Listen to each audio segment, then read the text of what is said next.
than usual. As y'all see from the title, just gonna talk about how I got into Call of Duty, just as a whole, not Black Ops 6 and all that. Like that just came out. I do have it, by the way, so check me out on Twitch. You know, if anything, I'm pretty sure y'all seen it on some of my videos. But let's go ahead and get into it. So I first got into Call of Duty from on the Xbox. Actually, I never had an Xbox, by the way. My cousins, you know, they had Black Ops 1. That was my first Call of Duty I've ever played, like back in like middle school. Back when I was in middle school. And I went to my cousin's house and I tried it for the first time. I was like, yo, this game is fire. I gotta get this. But at the time, I didn't have the new gen console. Like at the time, like, you know, the PS3 and shit. See, I was never an Xbox person, and I still not an Xbox person. This PC is the closest thing I have to an Xbox. And nothing against Xbox though, but I'm a PlayStation fan. So at the time, all I had was the PS2 and the Nintendo Wii. Like that was all I had at the time, as far as like TV console. So yeah, playing Call of Duty on the Xbox at my cousin's house, it got me into it. And then I went to my friend's house a couple of weeks or months later. Played it on the PS3 for the first time. He had a PS3 before me. I've actually made a couple of content with him. If you happen to look at my old videos, he goes by Shadow Blossom on YouTube. He do not upload anymore. His channel is dead. But yeah, it was him. I went to his house back in my middle school days, and I played it over there, and it was lit. It was lit. You know, I enjoyed it. So then, when I first got my PS3, I don't know if you get this, I was excited. So like Black Ops 1, that was the game I really wanted to get, because I still remember my PS3 came with Infamous 2, you know. So that's a whole nother story right there. But the PS3 came with Infamous 2, and I did play it, of course, but I was more interested in Black Ops 1. So I've gotten into Black Ops 1. I used to hop on it all the time. I used to play zombies and all of that. I was so trash in it. Like, I was ass. Like, I used to play it, and I used to go negative in every game, because it was my first Call of Duty game. So I'm like, I didn't have I wasn't coordinated with the game. I'm not gonna say here act like I'm the best player now, but I'm way better than I was back then when I first played. And after that, I've gotten used to it. Long story short, I had like a big friend group of people I used to play with. You know, I started making friends online and stuff like that. Like online friends. You ever have them online friends that you meet on PlayStation or Xbox or whatever that you ain't never met in real life? That was my life as far as like getting off from school and stuff. So, you know, what we used to do was like we used to quick scope, and quick scoping was like lit. Like I enjoyed quick scope. I had a passion for quick scoping back then on the Black Ops 1, and then they translated to Black Ops 2. You know, but Black Ops 1 is where it all started for me. You know, I wasn't at the time. I wasn't that good at it. You know, I really practiced quick scoping. Like, I really was dedicated to doing it. I remember, because like what I used to do was I used to go on what should I call it? I used to go on the combat training on that game, and I used to put all the bots, you know, like the computers, the bots, you know, the dummies, just to practice shooting. I put them on the easiest difficulty just so that they won't shoot me up, because I'm over here sniping. You know, if you put them on veteran, they're gonna kill you in 2 seconds, and you won't be able to get a shot off if you're sniping. So put them on the easiest difficulty, and I was just going around sniping them for hours. I was like, yo, these guys, I want to quick scope with them, and I want to be able to keep up with them.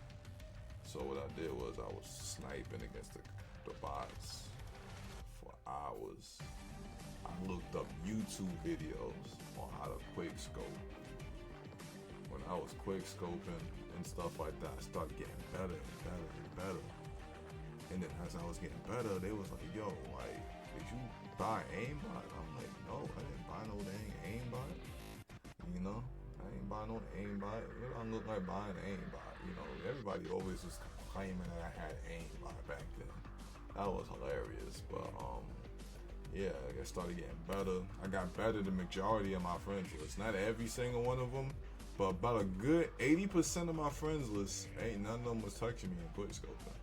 Especially on free for all on Nuketown. Yeah, I know what that is. You know, you do that little 1v1. I used to put the radar on. We used to do 360 last kill. Like, it was lit. You know, it was lit. My Black Ops days was lit. But yeah, that was my quick scoping side, you know. And as I started getting better, I started joining this clan, you know. This clan, it was called it was a Virginia clan, which is weird because I'm from New York and I was living in New York at the time, but I was in a VA clan with a lot of Virginia dudes. Like, I don't know how I ended up in there, but they were cool, you know, and stuff like that. I just had to get used to their accents. You know, me as a New Yorker who never left New York at the time, I wasn't used to their accents. That was the only thing, you know. I live in freaking North Carolina now, so I had no choice but to get used to the accents now. But you know, at the time, I'm like, okay, gotta represent their clan. You know, this is just my way of getting my foot in the door in the clan battles and stuff. Plus, I was cool with everybody there. So we had this one dude. He used to always go in public lobbies, trash talking. Yo, my clan will beat your clan. We gonna beat your clan. Quick scoping. And what we used to do was we used to do search and destroy quick scoping. So like that was lit. So like search and destroy quick scoping, clan versus clan.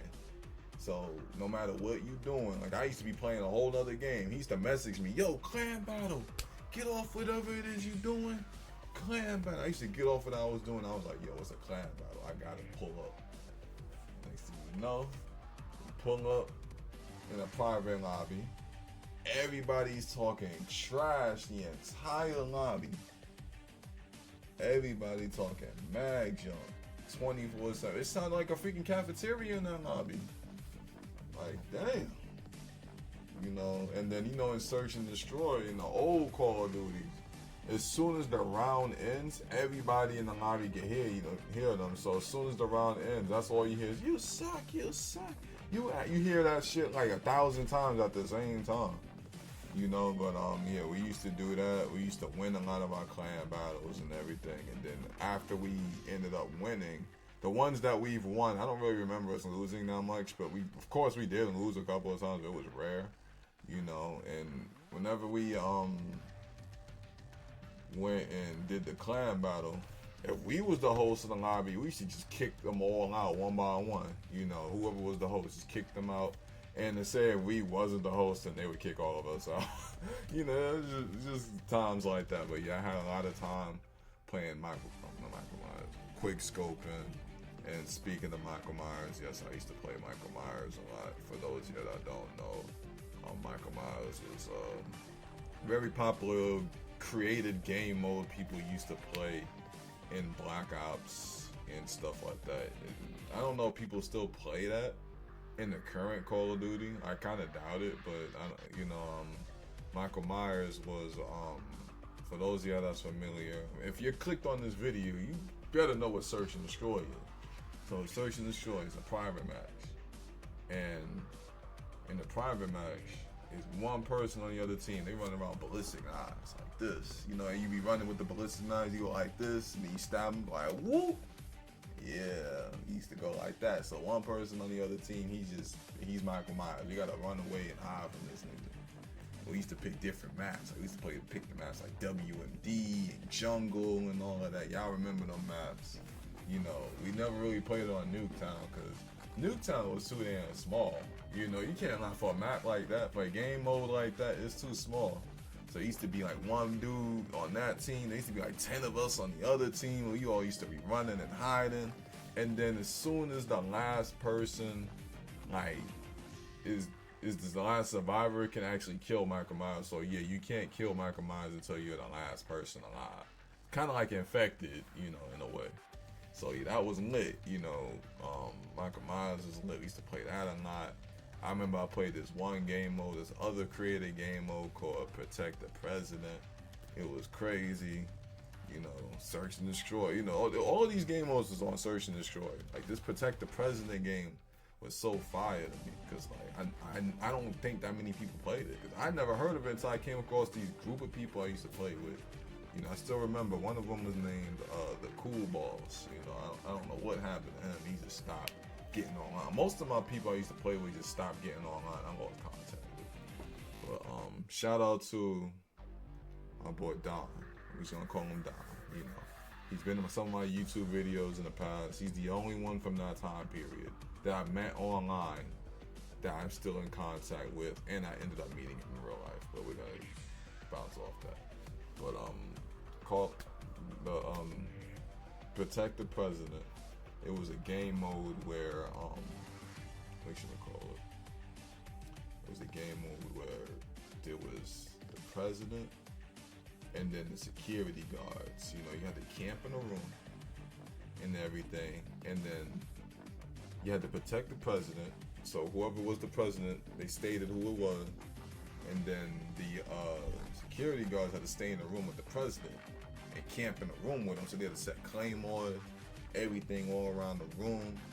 You over here just camping, waiting for the assassins. So the people on the other team was the assassins, and then after that, the assassins try to sneak into the room and kill the president. And if the assassins succeed in killing the president, then the security officers or whatever had to surrender and they lost. You know, and this is kind of ironic talking about this because it's around election time. We all know who just became president and all that. I'm not speaking on my opinions on that, but it's just ironic that I'm talking about that at this time. But yeah, that game was lit though. Like when you actually sit down and play it, it was lit. You know, what other game mode we used to play? We used to play, you know, Simon Says. I'm pretty sure y'all know about that from the YouTuber known as Swifter doing Swifter Says. He's pretty much the one that got me into playing that with my friends in private. And of course, I played a lot of online. I leveled up. I was on 9th Prestige. That was the highest prestige I made it to before I started cheating to get the 15 Prestige on both my accounts. So yeah, Call of Duty. That's what started Call of Duty for me. You know, and it's, of course, I'm not gonna get into all of my experiences all the way to current. The most I would say is Black Ops 1 was good, and then Black Ops 2 was my second favorite. You know, out of all, you know, they were both my favorite, and no other Call of Duty goes by them. Like, I prefer Call of Duty Black Ops over Modern Warfare. That's just me personally. Nuketown over Rust. If y'all have anything y'all want to say in the comment section, let me know. Y'all want me to do more videos like this? Hey, let me know. Make sure you like, share, and subscribe, but we up out of here.